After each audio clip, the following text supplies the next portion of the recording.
আগে আগে উপস্থিত হওয়া তৌফিক এনায়েত ফরমালেন। সেই মহান রবের দরবারে সমস্যারে আরেকবার শুকরগুজার করি, বলি আলহামদুলিল্লাহ।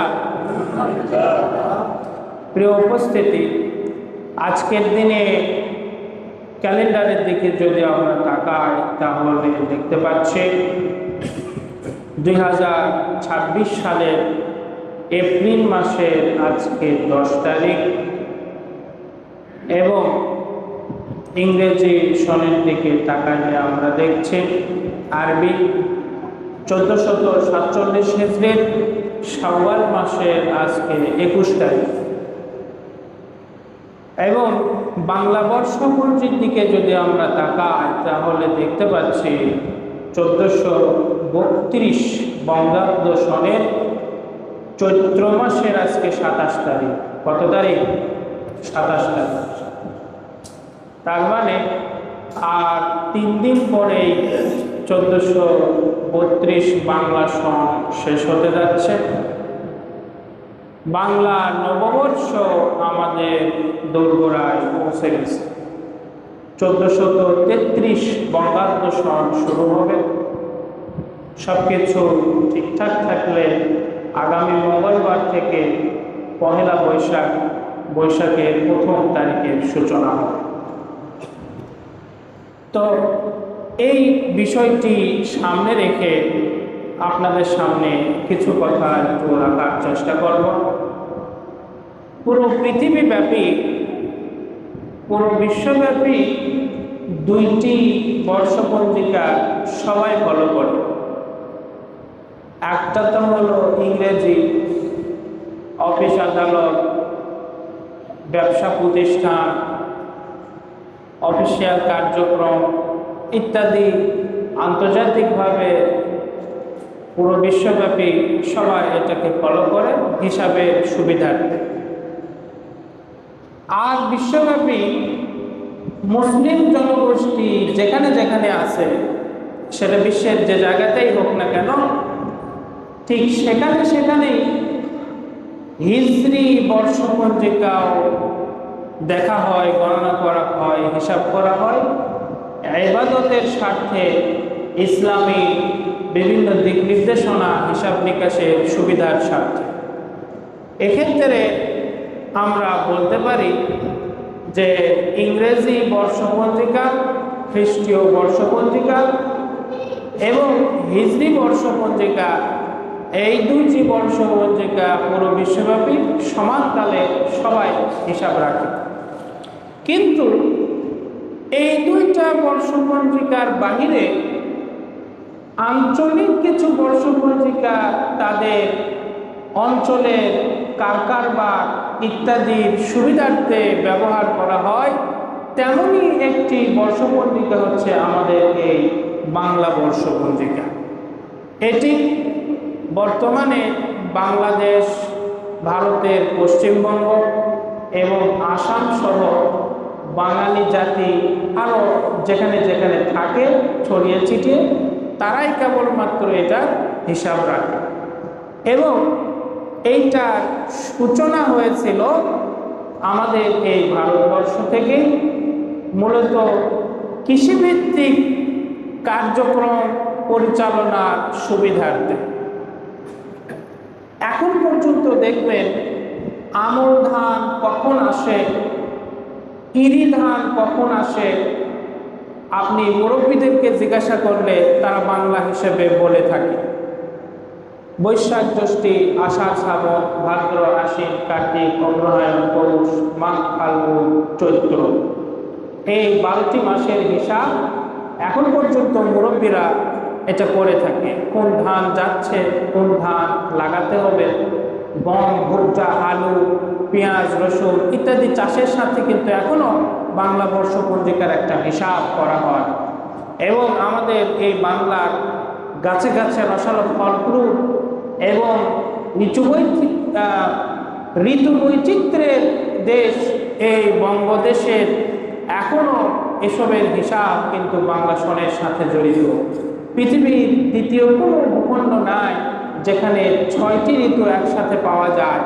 আর আমাদের জন্য এই 6টি ঋতু আমরা পেয়েছি, এটা বাংলা সনের সাথে হিসাব করে আমরা মিলিয়ে নিই এবং পেয়ে থাকি। যদিও মোটা দাগে 6টি ঋতুকে আর চাক্ষুষ দেখা যায় না, 3টি ঋতুকে আমরা মোটা দাগে সরাসরি দেখে থাকি: গ্রীষ্ম, বর্ষা এবং শীত। গরম, শীতকাল এবং বর্ষা, এই 3টাকে আমরা সরাসরি চোখে দেখি। বাকিগুলা প্রকৃতিতে আসে এবং যায়, কিন্তু আমরা ওইভাবে লক্ষ্য করি না। তো আমাদের এই যে ঋতু বৈচিত্র্যের দেশ এবং বাংলা সনের সাথে এটার একটা সম্পর্ক, এটা আমাদের ইতিহাস এবং ঐতিহ্যের সাথে, একথা অস্বীকার করা যায় না। কিন্তু এখানে বিপত্তি বাজে একটা জায়গায়, যখন এই বাংলা নববর্ষ আসে এবং সেটা পালনের জন্য বাঙালি সংস্কৃতির নাম করে বিজাতীয় কিছু কৃষ্টি কালচার, সভ্যতা, সংস্কৃতিকে আমদানি করে আমাদের এই দেশের এই অঞ্চলের মুসলমান সমাজে একটা বিভ্রান্ত অরাজক পরিস্থিতি তৈরি করা হয়, তখনই মূলত ঝামেলাটা বাঁধে। তো এইটা একটা বছর শেষ হবে, নতুন বছর আসবে, মানুষ তার প্রয়োজনের খাতিরে হিসাব রাখে, দৈনন্দিন জীবনের প্রয়োজনের খাতিরে ব্যবসা বাণিজ্য, ফসলাদি, টাকা পয়সা, হিসাব নিকাশ, প্রতিষ্ঠান, শিক্ষা প্রতিষ্ঠান, অর্থনৈতিক প্রতিষ্ঠান, শিল্প কারখানা ইত্যাদির কারণে হিসাব রাখে, এতেও কোনো অসুবিধা নেই। কিন্তু যখন এই বছরটা শেষ হয়ে শুরু হয়, তখন এটাকে ঢাকঢোল পিটিয়ে একটা অপসংস্কৃতির মধ্য দিয়ে, বিদেশি সংস্কৃতির মধ্য দিয়ে এটা পালন করা হয়। এতে করে বিপত্তি যেটা বাজে সেটা হলো যে যখনই আপনি এ ধরনের আয়োজনকে ইসলামী সংস্কৃতির সাথে সরাসরি সাংঘর্ষিক, মুসলমান সভ্যতার সাথে যায় না, এমন কিছুকে নিয়ে এসে একাকার করতে চাইবেন, তখন কিন্তু আমরা সেটা মেনে নিতে পারি না। তো এই পহেলা বৈশাখে আমাদের এই আমরা স্বাভাবিকভাবে পুরাতন আমল থেকে যেটা দেখে এসেছি, যে দোকানে সারা বছর অন্তর বিভিন্ন বাকি বইকা হয়তো, সেই বাকি বইকার খাতাগুলো হিসাব নিকাশ চুকিয়ে আবার একটা নতুন খাতা তৈরির জন্য হাল খাতার আয়োজন করা হতো কি না? একটা হাল খাতার আয়োজন হতো, সারা বছর অন্তর কে কত টাকা বাকি রেখেছে সেটার একটা হিসাব করে তাকে একটা চিঠি পাঠানো হয়তো। একটা দিন হাল খাতার আয়োজন করে সেদিন সে তার পাওনাগুলো বুঝে নিত, ব্যবসায়ী, কৃষক, মজুরি, শ্রমজীবী, ভোক্তারা সেগুলো পূরণ করে দিয়ে পরিষ্কার হয়ে আবার নতুন হিসাবের খাতা চালু হইত। এটাও ভালো, এটাতেও কোনো অসুবিধা নেই, এটা আমাদের জন্য প্রয়োজনের খাতিরেই আমরা এগুলো করে থাকি। কিন্তু সমস্যা হইল যখন এই পহেলা বৈশাখকে এটার জমকালো আয়োজন পালন করতে গিয়ে মঙ্গল শোভাযাত্রা থেকে শুরু করে পটকা ফুটানো, গান বাজনা বাজানো, ডিজে পার্টি করা এবং ছেলে মেয়েদের অবাধ মেলামেশার সুযোগ করে দেওয়া হয়, তখন মূলত আমাদের কাছে ব্যাপারটা আলোচনার বিষয় হয়ে দাঁড়ায় যে এটা তো আমাদের সংস্কৃতির সাথে নেই। বাঙালি সংস্কৃতি বলে বলে এগুলো আমদানি করে আপনি চালাইতে পারেন না। তারা অনেক সুন্দর সুন্দর মিষ্টি মিষ্টি কথা বলে। এর মধ্যে একটা হলো যে পূজা হচ্ছে হিন্দুদের জন্য, ঈদ হচ্ছে মুসলমানদের জন্য, আর মঙ্গল শোভাযাত্রা থেকে এ জাতীয় আচার অনুষ্ঠানগুলো হচ্ছে হিন্দু মুসলমান ধর্ম বর্ণ নির্বিশেষে সমস্ত বাঙালির জন্য। এখানে একটা বিষয় আমাদের স্পষ্ট মনে রাখতে হবে যে আমি আপনি মুসলমান হিসেবে মুসলমানের একটা ছাঁকনি থাকে, যে কোনো কিছু গ্রহণ কিংবা বর্জন করার ক্ষেত্রে আমরা এই ছাঁকনি দিয়ে ছেঁকে তারপরে সেটা গ্রহণ অথবা বর্জন করব। তো এই আমাদের ঢাকা বিশ্ববিদ্যালয়ে রমনা বটমূলের সেখানে চারুকলা ইনস্টিটিউটের অধীনে 1979 সালে পশ্চিমবঙ্গ থেকে একজন শিক্ষিত ভদ্রলোক তিনি এসে এই মঙ্গল শোভাযাত্রাকে শুরু করেছিলেন এবং তিনি এটা সূচনা শুরুতে দিয়েছিলেন একটা ভালো নাম দিয়ে। সর্বপ্রথম তিনি এটাকে শুভ নববর্ষ এ জাতীয় একটি স্লোগান ব্যবহার করে এটাকে শুরু করেছিলেন, কিন্তু পরবর্তীতে এটার নাম পরিবর্তন করে তিনি মঙ্গল শোভাযাত্রা রাখলেন।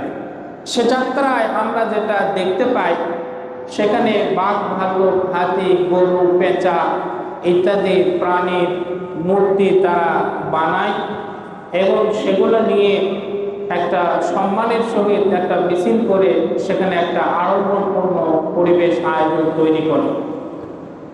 তো আপনি মনে করতে পারি যে যদি ঢাকায় হয় তাহলে আমার কি যায় আসে, কিন্তু একটা বিষয় হলো শহর গ্রামকে নিয়ন্ত্রণ করে। আপনি যে কোনো কিছু দেখবেন সর্বপ্রথম সেটার আমদানি হয় শহরে, এরপর সেটা আসে গ্রামে। যখন কোনো নতুন টেকনোলজি আসে, কোনো প্রযুক্তি আসে, সেটার ব্যবহার এবং প্রচলন শুরু হয় কিন্তু শহরে। আমাদের দেশের রাজধানী ঢাকা এবং বাণিজ্যিক রাজধানী হচ্ছে চট্টগ্রাম। এই দুইটা দেশের বড় শহরে আপনি যে কোনো কিছু একটা হিসাব করলে দেখবেন সর্বপ্রথম আগে এই বড় বড় শহরগুলোতে আসে, তারপর সেখান থেকে পর্যায়ক্রমে দেশের বিভিন্ন শহরে যায়, এরপর শহর থেকে সেটা গ্রামে ছড়িয়ে পড়ে। এজন্য যে কোনো কিছুই যদি ঢাকায় হয়, যদি চিটাগংয়ে হয়, যদি রাজশাহীতে হয়, যদি খুলনাতে হয়, আর সেটা যদি আমরা গ্রহণ করতে না পারি তাহলে সেটা নিয়ে আমাদের মাথা ব্যথা আছে। কারণ এটা যদি খুলনায় হয়, কুষ্টিয়ায় আসতে খুব বেশি দিন লাগবে না। আর এই সমস্ত আয়োজনের মধ্য দিয়ে ডিজে পার্টির আয়োজন হয়, আমাদের পোলাপানরা, যুবক যুবতীরা অবাধ মেলামেশার সুযোগ পায়। এই উৎসবের নাম দিয়ে যে এই অপসংস্কৃতির অপকালচার আমাদের মধ্যে আসলো, এটার বিরোধিতা আমরা করছি এবং এটাকে বর্জন আমাদের করতে হবে কয়েকটি কারণে। সেই কয়েকটি বিষয় আপনাদের সামনে উপস্থাপন করে আমি আলোচনা শেষ করছি। প্রথম কথা হচ্ছে যে এরই ভিতরে এটা যেহেতু মুসলমান সংস্কৃতির মধ্যে পড়ে না, এর মধ্যে শিরকের গন্ধ আমরা পাই। সেখানে প্রাণীর ছবি আঁকা হয়, সেখানে মূর্তি এবং হিন্দু সম্প্রদায়ের পূজনীয় যে প্রাণীগুলো আছে, ব্যাপার স্যাপার আছে, সেগুলোর উপস্থিতি আমরা প্রত্যক্ষভাবে লক্ষ্য করি। এজন্য সেখান থেকে আমাদের বিরত থাকতে হবে। যেই মূর্তিগুলোর ব্যাপারে আল্লাহ সূরা হজের 32 নম্বর আয়াতে বলছেন, ফাজতানিবুর রিজসা মিনাল আওসান, তোমরা মূর্তি নাপাকি থেকে বেঁচে থাকো। প্রাণীর অবয়ব দিয়ে যা কিছু তৈরি করা হয় সেটার অপর নাম হচ্ছে মূর্তি। সুতরাং মূর্তিকে আপনি সম্মানের সহিত সামনে নিয়ে শোভাযাত্রা করে মঙ্গল শোভাযাত্রা নাম দিয়ে তাদের কাছ থেকে মঙ্গল কামনা করতে পারেন না। কারণ আপনারা যা কিছুই করেন, অ্যাজ এ মুসলিম আমাদের মঙ্গল কামনা করার একমাত্র সত্তা তিনি কে? আল্লাহ রাব্বুল ইজ্জত। সুতরাং আল্লাহ ব্যতীত স্বয়ং নবীজির কাছ থেকেও আপনি মঙ্গল কামনা করতে পারি না। সেখানে অন্যান্য প্রাণীকুলের যত সুন্দর করে আপনি বানান না কেন, তাদের আবার অবস্থান কোথায় থেকে আসে? এটি একটি বিষয় যে শিরকের একটি গন্ধ পাওয়া যায় এবং গায়রুল্লাহ তথা আল্লাহ ব্যতীত অন্য কারো কাছ থেকে লাভ ক্ষতি মনে করে মঙ্গল কামনা করার একটি বিষয় পাওয়া যায়, যেটি মূলত ঠিক নয়। সূরা মায়দার আরেক আয়াতে আল্লাহ বলছেন, কুল আতা'বুদুনা মিন দুনিল্লাহি মা লা ইয়ামলিকু লাকুম দাররান ওয়ালা নাফআ ওয়াল্লাহু হুয়াস সামিউল আলীম।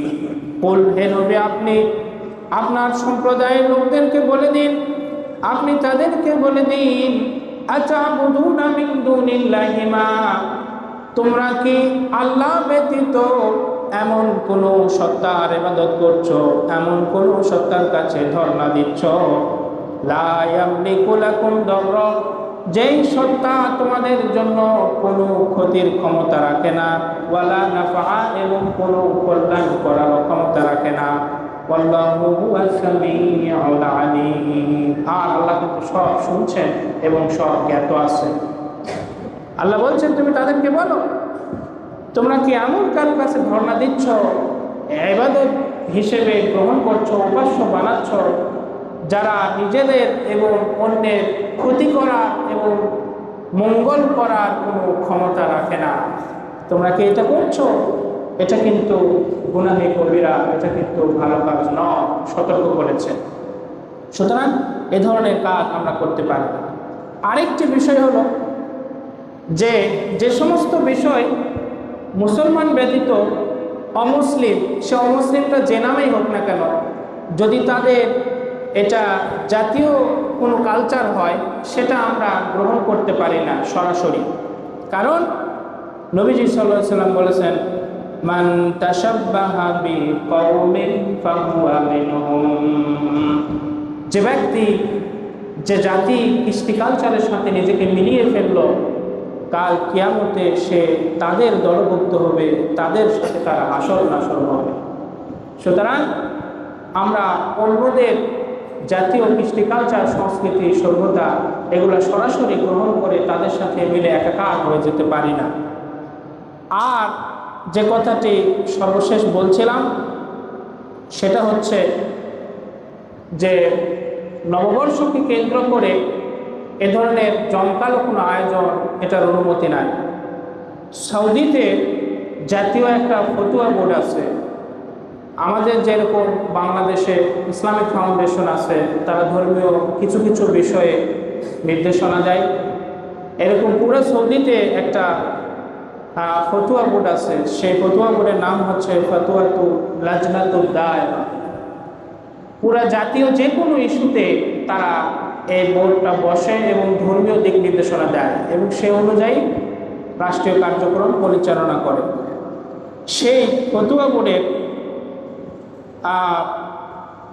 আপনার একটি ফতুয়া তারা সেখানে এভাবে লিখেছেন, লা তাজুদুত তাহনিআতু বিসসানাতিল হিজরিয়া আল জাদিদা লিআন্না আল ইহতিফাআ বিহা গায়রু মাশরুঈন।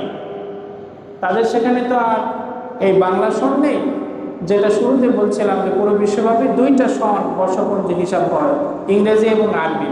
তো তারা বলেছে যে হিজরি নববর্ষ যখন মহররমের 1 তারিখ হয়, হিজরি নতুন বর্ষ শুরু হয়, এই নতুন বর্ষকে আত্তাহনিআ, এটাকে অভ্যর্থনা জানানো, এটাকে উৎসবে পরিণত করা, এটা জায়েজ নাই। লিআন্নাল ইহতিফা, কেননা এ ধরনের অভ্যর্থনা কেন্দ্রিক আয়োজন, উৎসব, এটা গায়রু মাশরুঈ, এটা শরীয়ত সমর্থন করে না।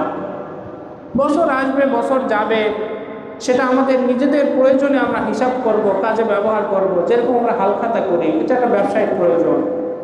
কিন্তু সেটাকে কেন্দ্র করে আমরা এমন কাজ করতে পারি না যেটা আমাদের ক্ষতির কারণ হয়ে দাঁড়ায়। সবচেয়ে বড় ক্ষতি যেটা হয় সেটা হচ্ছে যে এই যে বড় বড় মাইকিং সিস্টেম নিয়ে এসে, সাউন্ড সিস্টেম নিয়ে এসে, এই যে একটা ডিজে পার্টি এসে ইত্যাদি আয়োজন, এখন এটা বিষয়টা কেমন হয়ে গেছে, এই যে কুমারখালীতে আপনারা দেখেছেন কিনা, গত কয়েকদিন আগে কুমারখালী একটা গ্রামে, আমি নামটা বলে গেলাম, মেইন স্ট্রিম মিডিয়াগুলোতেও এসেছেন, যে এলাকায় উচ্চ আওয়াজে গান বাজনা করা, এটা ওখানকার স্থানীয় মসজিদ কমিটি এটা নিষিদ্ধ করেছে।